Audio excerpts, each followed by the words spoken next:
published, 18:30 Eastern Standard Time, the 27th of December 2017, updated, 18:58 Eastern Standard Time, the 27th of December 2017. Manchester City extended their winning run to 18 games and moved 15 points clear at the top of the Premier League, courtesy of a first-half strike from Raheem Sterling.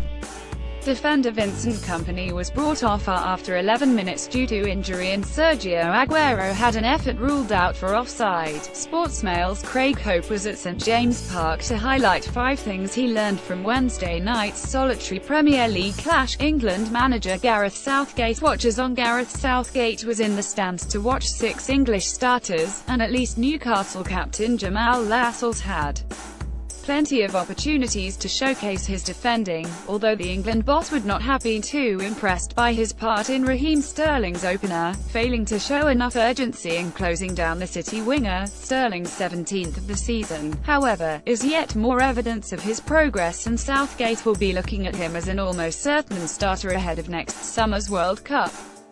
Gareth Southgate watched Newcastle vs Manchester City in the stands on Wednesday night. Ederson barely tested. Do not be surprised if City goalkeeper Ederson is ruled out of Sunday's trip to Crystal Palace with hypothermia, on a bitter night on Tyneside. The Brazilian was a virtual spectator and, at one point in the second half, could be seen rubbing his arms in an effort to keep warm. It still did not stop a sellout crowd of 52,311 turning up, however, and this for a 5th consecutive home defeat, Newcastle's worst run since 1953.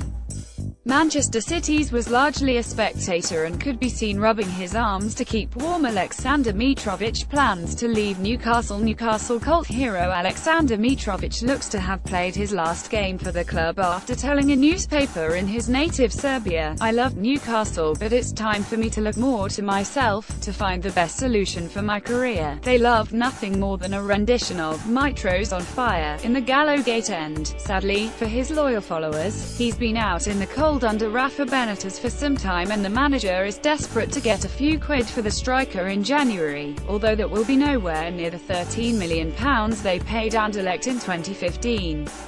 Alexander Mitrovic has yet to start a Premier League game for Newcastle this campaign. Vincent Kompany suffers another injury blow. The sight of City skipper Vincent Kompany limping off with a calf problem after just 11 minutes could well send Pep Guardiola shopping in the new year. And West Brom's Johnny Evans remains an option. This was Kompany's 9th appearance of the season, but, again, it would appear his body has let him down, especially judging by the manner in which his fist thudded the roof of the dugout after his withdrawal. City defender Vincent Kompany limped off after just 11 minutes with a calf problem. Bulletproof Benitez. Any other manager would do well to survive that damning statistic, but Benitez is bulletproof in these parts, and there was not a single voice calling for him to go on Wednesday. Fans appreciate he has been let down by owner Mike Ashley, who afforded him just £35 million to spend in the summer. They are paying the price for that now, and both Benitez and supporters are praying that Amanda Staveley's proposed takeover of the club makes significant progress in the coming weeks and transfer funds are freed before the end of January. Newcastle manager Rafael Benitez is bulletproof, and there was not a voice calling for him to go.